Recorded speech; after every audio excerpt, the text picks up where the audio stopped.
우리가 이 스포츠 이런 경기를 또 보게 될 때 특별히 흥분이 되고 또 기억에 나는 경기가 있다면 지고 있다가 역전승을 거둘 때 그때 사람들은 또 희열을 또 느끼게 됩니다.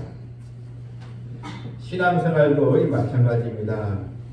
때로는 참 믿는 자가 작아 보이고 또 교회가 지는 것처럼 또 보일 때가 있지만 결국은 이 믿는 자가 승리하도록 하나님께서 만들어 주십니다. 예수님이 십자가에 못 박혀 돌아가셨을 때 제자들은 예수님이 이제 실패했다고 생각하고 모두 떠났습니다. 그러나 사흘 만에 부활하신 예수님을 또 만나고 그래서 주님이 실패자가 아니고 승리자임을 증명하시고 제자들은 다시 제자로서의 삶을 살아갈 수가 있었습니다. 당장 우리 눈에 보이지 않지만 하나님의 구원의 역사는 오늘날 이 시대에도 이 시간에도 진행형으로 계속 움직이고 있습니다. 따라서 성도는 주어진 상황과 이 환경에 거기에 구애받지 말고 또 주눅들지 말고 모든 것을 극복하게 하고 역전시키시는 하나님의 은혜를 기대하며 우리는 견과 믿음으로 또 나가야 합니다. 예수님을 믿고 사명을 감당하는 또 성도에게 여러 가지 시험이 찾아올 수 있지만 또 그 시험으로 인해서 우리가 또 넘어지기도 하지만 그러나 하나님 결코 우리 인생을 그대로 내버려 두시지 않습니다. 하나님은 반드시 일으켜 주시고 또 회복시켜 주십니다. 오늘 읽어드린 이 사도행전의 이 본문을 보게 되면 이 스데반이 순교 후에 예루살렘 이 교회에 큰 이 핍박이 찾아왔습니다. 교회에 이런 큰 또 환란이 다가오므로 성도들은 그곳에 있지 못하고 예루살렘에 있다가는 다 결박되어 스데반처럼 순교를 당할 수 있기에 많은 성도들이 다 각 지역, 유대 지역으로 흩어져야만 되는 그런 교회의 위기가 찾아오게 되었습니다. 우리는 이 스데반 집사가 복음을 증거하고 충성했으면 또 많은 사람이 회개하고 돌아올 것으로 생각이 되지만 그런데 스데반이 이 돌에 맞아 순교하고 교회는 너무나도 감당할 수 없는 그런 핍박을 인해서 이 위기가 찾아왔습니다. 이걸 보게 되면 과연 하나님은 살아계시는가? 또 교회는 결국 없어지는가? 이렇게 우리가 이 부정적으로 생각을 할 수밖에 없는 그런 또 상황입니다. 하지만 여러분 모든 것을 배후에서 주관하시고 역사하시는 우리 하나님을 우리는 바라봐야 합니다. 비바람이 몰아치면 나무 뿌리가 강해지듯이 우리 신앙생활에도 비바람이 올 때 오히려 우리의 믿음은 더 견고해질 수 있습니다. 인생의 아름다움은 인생의 파도에서 만들어진다 이런 말이 있습니다. 때로는 이런 또 사탄의 이 박해가 또한 교회를 향한 또 믿는 자를 향한 이 핍박이 성공한 것으로 보이지만 그러나 하나님은 오히려 이 박해 속에서 교회가 또 성장하고 하나님의 나라가 확장되는 그런 놀라운 역사를 하나님은 이루어 가십니다. 오늘 본문 1절을 보게 되면 사울은 그가 죽임당함을 마땅히 여기더라. 사도 이 바울이 주님을 만나기 전의 모습이지 않겠습니까? 초대교회 예루살렘 교회가 이제 계속 부흥이 되면서 이제 하나님은 또 평신도 사역자들을 또 세우시고 그래서 7 집사가 이제 또 안수를 이제 받게 되고 이 교회는 더 이제 부흥이 되고 그런 가운데 거기에 일곱 집사 가운데 그래도 주도적 역할을 했던 스데반 집사가 안타깝게도 이 순교를 당하는 그런 슬픈 사건이 결국 벌어지고 이제 맙니다. 그런데 스데반의 죽음 이후에 본문 1절을 보니까 그날에 스데반이 순교한 날입니다. 예루살렘에 있는 교회에 큰 또 박해가 있어 사도 외에는 다 유대와 사마리아 모든 땅으로 흩어지니라. 다른 모든 이 성도들도 흩어질 수밖에 없는, 결국 교회는 문을 닫을 수밖에 없는 그런 또 상황이 도래되고 이제 만 것입니다. 본문 2절을 보니 경건한 사람들이 스데반을 장사하고 위하여 크게 울더라. 너무나도 슬픔이 너무 커서 이 성도들은 스데반을 장사하면서 울 수밖에 없는 그러한 이 상황이었습니다. 이런 흐름을 보게 되면 더 이상 교회가 성장할 수 있을까? 복음이 전파될 수 있을까? 꽉 막힌 것으로 우리가 생각할 수 있습니다. 하지만 하나님은 가만히 계시지 않으셨다는 것입니다. 특별히 3절을 보게 되면 사울이 교회를 잔멸할 때 각 집에 들어가 남녀를 끌어다가 옥에 넘기니라. 아예 남아 있는 이 성도들 각 집에 가서 남녀를 끌어다가 옥에 넘기는, 그래서 이 성경은 교회를 잔멸할 때 아예 교회를 이제 멸절시키려고 이런 박해가 시작이 되었다는 것입니다. 그런데 이런 상황에서 하나님은 놀라운 역사를 행하십니다. 여러분 본문 이 4절을 보니까요, 그 흩어진 사람들이 두루 다니며 복음의 말씀을 전할세. 흩어진 사람들이 무엇을 했습니까? 그냥 옛생활로 세상으로 그냥 먹고 살기 위해서 그냥 다른 직업을 또 가지면서 그냥 믿음을 저버린 것이 아니라 흩어진 이 성도들이 복음의 말씀을 증거하기 시작했다는 것입니다. 사랑하는 성도 여러분, 우리는 주어진 상황 속에 내 생각, 내 판단으로 우리가 결론을 내는 것이 아니고 분명히 고난과 어려움에 하나님의 뜻이 있음을 우리는 기대하면서 기도해야 하는 것입니다. 이 성도들이 흩어져서 복음을 이제 전했습니다. 5절에 보니 빌립이 사마리아 성에 내려가 그리스도를 백성에게 전파하니, 우리 여기서 하나님의 뜻을 볼 수 있습니다. 지금까지는 이 복음이 예루살렘 중심으로만 거기에만 확장이 되어 있었고 나머지 지역에는 복음이 전파되지 않았습니다. 그런데 핍박이 오므로 이 성도들이 이제는 사마리아 지역까지, 이 사마리아 이 지역은 예루살렘에서 저 북쪽에 있는 그런 먼 곳입니다. 또한 유대인들은 이 사마리아 사람들과 상종하지 않았습니다. 서로 이 관계가 좋지 않았다는 것입니다. 무려 이 북이스라엘이 망한 후에 1000년 가까이 이 사마리아 지역과 이 예루살렘이 중심의 유대 지역은 서로 적대 관계에 있었습니다. 그런데 하나님은 그곳까지 복음이 전파되도록 역사하여 주셨다는 것입니다. 이것이 하나님의 뜻이었습니다. 교회는 큰 핍박이 찾아왔지만 오히려 이 복음이 전 세계로 확장될 수 있도록 하나님께서 이 성도들을 하여금 성도들의 이 믿음을 통해서 주의 복음이 전파되도록 역사하여 주신 것입니다. 사마리아 성에 큰 이 결실이 맺었습니다. 빌립이 그리스도를 백성에 전파하니 6절에 보니 무리가 빌립의 말도 듣고 행하는 표적을 보고 한 마음으로 그가 하는 말을 따르더라. 한두 사람이 아닙니다.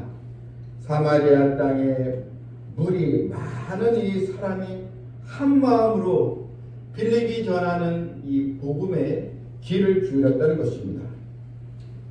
어리도 그뿐이니까 7절에 많은 사람에게 붙었던 더러운 귀신들이 크게 소리를 지르며 또 나가고 또 많은 중풍병에 못 걷는 사람이 나으니 성령의 권능으로 인해서 이 표적과 기사까지 일어나게 했습니다. 여러분, 하나님은 가만히 계셨습니까? 그렇지 않으셨습니다.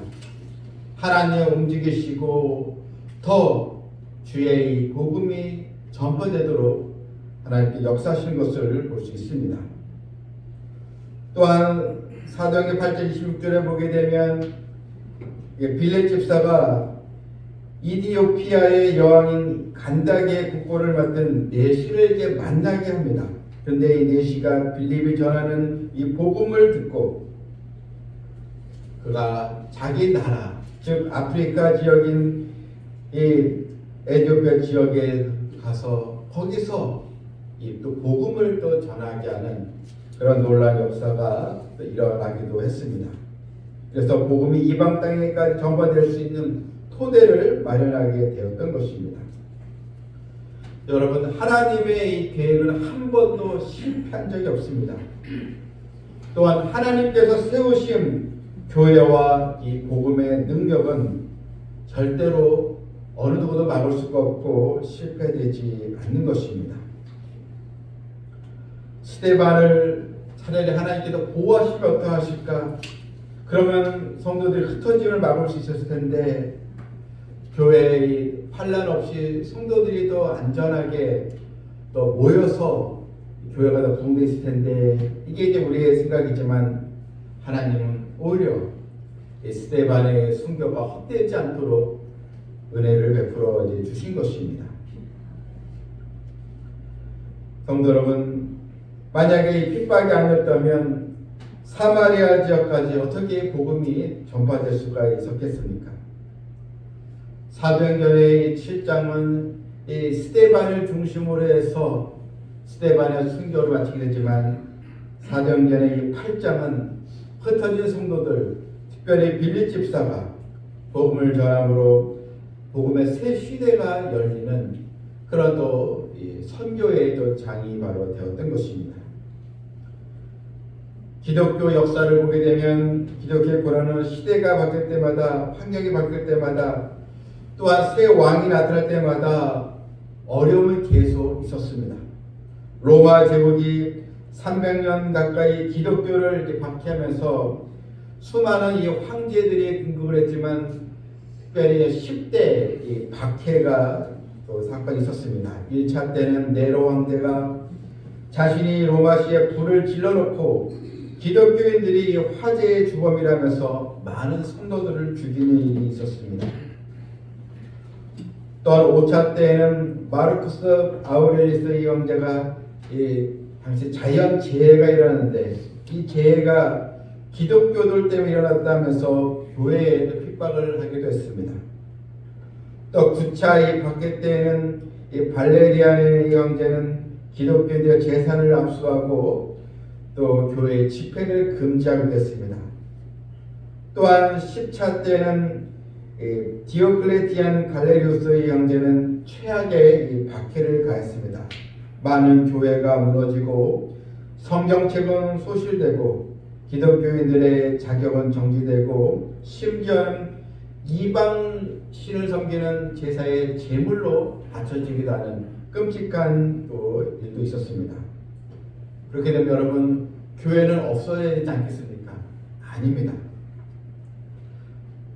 주후 313년 이 콘스탄틴 이 로마의 황제가 예수님을 믿고 그가 바뀌게 됩니다.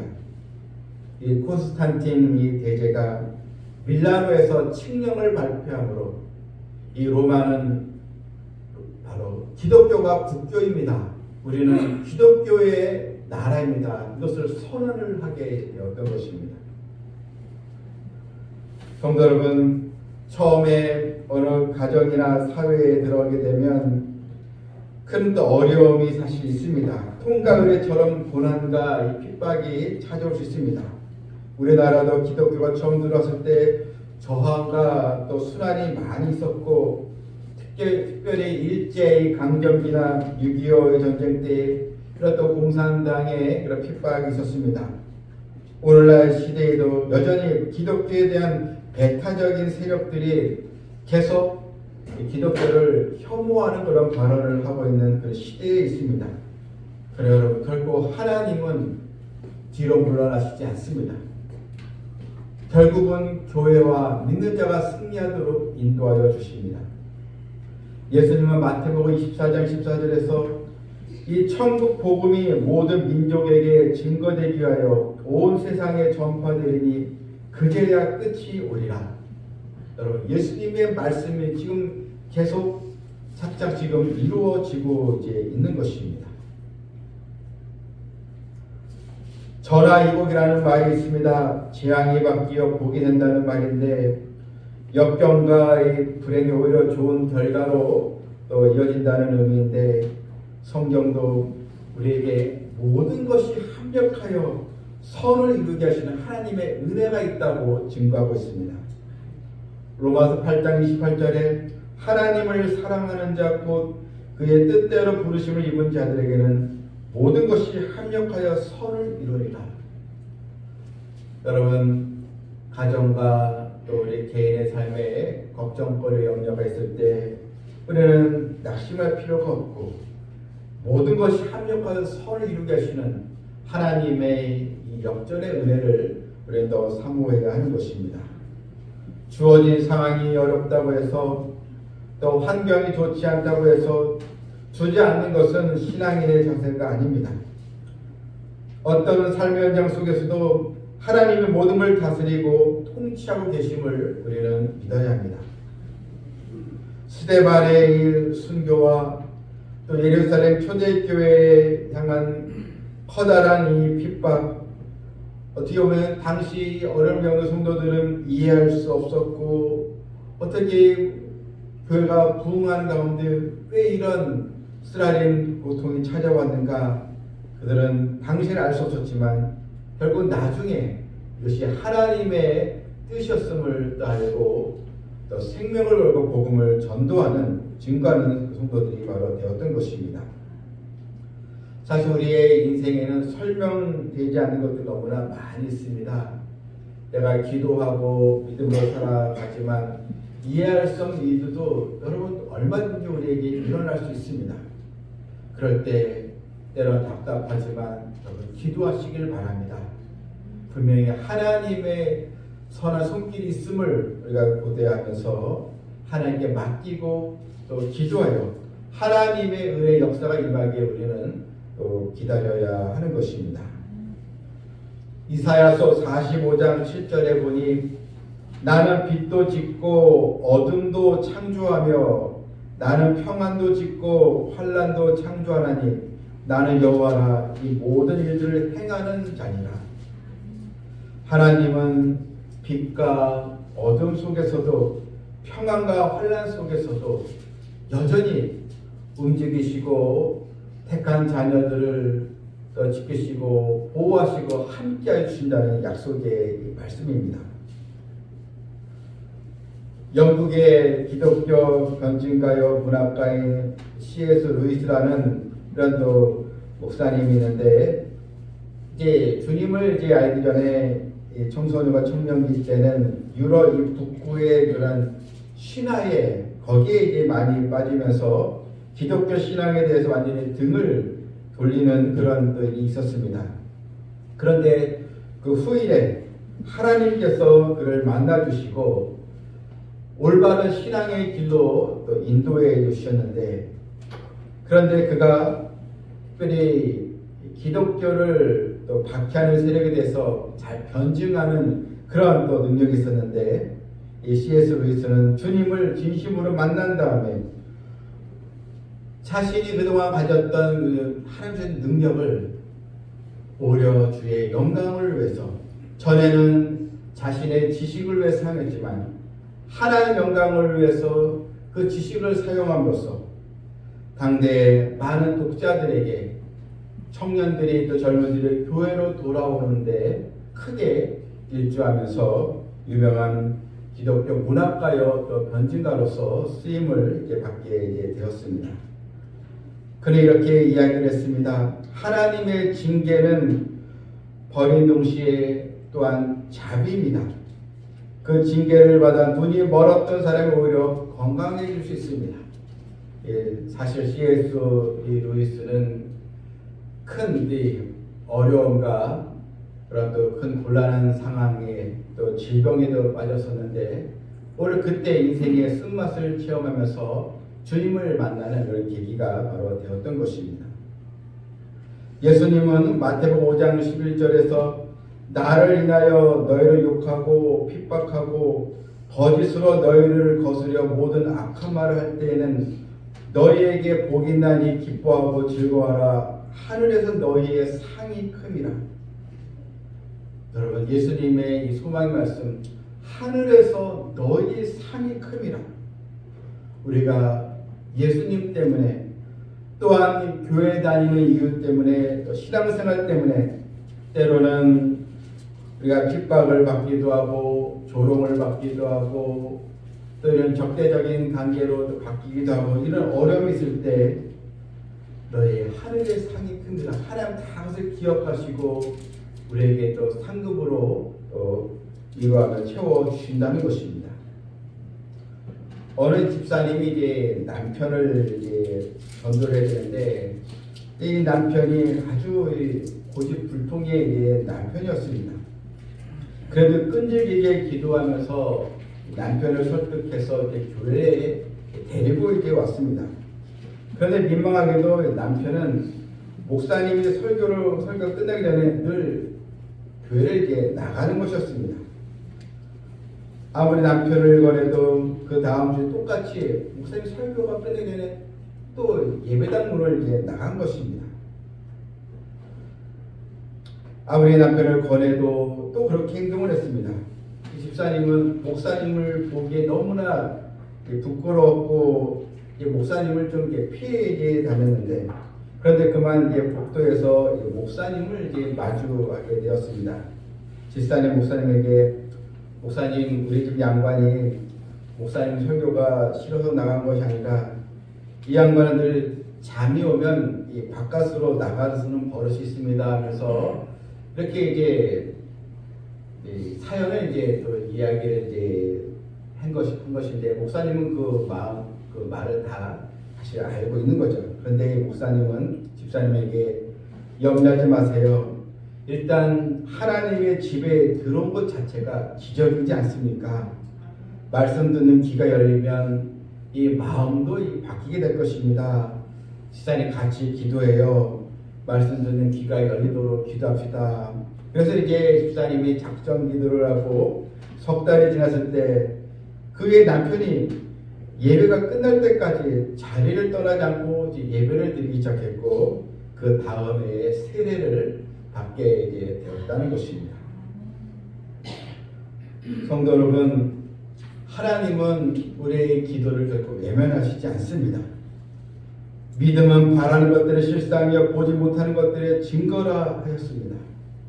내가 믿음을 가지고 선포하고 기도하면 반드시 믿음의 이 증거가 나타나게 되는 것입니다. 하나님은 위기를 기회로 바꾸어 주십니다. 우리 인생의 고비마다 여러 삶의 구석구석에 그동안 하나님께서 역사하셨던 그 은혜를 여러분 한번 되새겨 보시길 바랍니다. 그때 내가 너무나 어려웠었지, 큰 문제에 내가 힘들었었지. 하지만 여러분 그때 하나님은 어떻게 하셨습니까? 우리와 함께하여 주셨습니다. 모든 것이 끝나버린 것 같은 상황에도 우리가 포기할 수 없는 것, 하나님의 은혜의 역사는 계속 진행이 되고 있다는 것입니다. 이제 우리는 상황을 반전시키는 이 역전의 은혜가 우리 성도와 우리 가정과 우리 교회와 우리 나라에 임할 수 있도록 같이 우리가 기도하면서 하나님의 능력의 말씀대로 또 살아가는 성도가 되기를 주님의 이름으로 축원합니다. 아멘. 기도하겠습니다.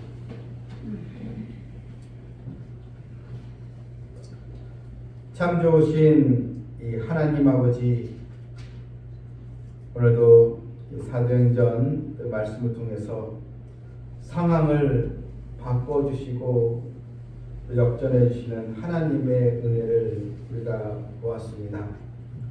스데반의 순교 이후에 교회는 큰 핍박이 가해졌고 성도들은 도저히 그곳에 있을 수가 없어서 여러 지역으로 흩어져야만 했지만 하나님은 쉬지 않으시고 계속 일하시고 움직여 주셨습니다. 오래 흩어진 성도들이 복음을 사방에 전하며 또 이방인 세계까지 증거하도록 그 토대를 준비하신 것을 우리가 보았습니다. 주님의 교회를 통해서 하나님의 말씀의 권능이 더 흘러가길 원하옵나이다. 우리 성도들의 기도와 주님을 향한 그 사랑의 또 열정을 통해서 온 이 가족과 주변 형제와 또 친척 이웃들에게 생명의 복음이 또 전파되게 해주시고 또 이 대한민국을 하나님 긍휼히 여기셔서 지금은 전도가 안 된다고 하고 교회가 다 힘들다고 하지만 하나님은 살아계시오니 우리 또 대한민국에 다시 부흥의 파도가 일어날 수 있도록 하나님 그 가운데 우리 교회가 또 앞장설 수 있도록 하나님 인도하여 주시옵소서. 예수님의 이름으로 기도하옵나이다. 아멘.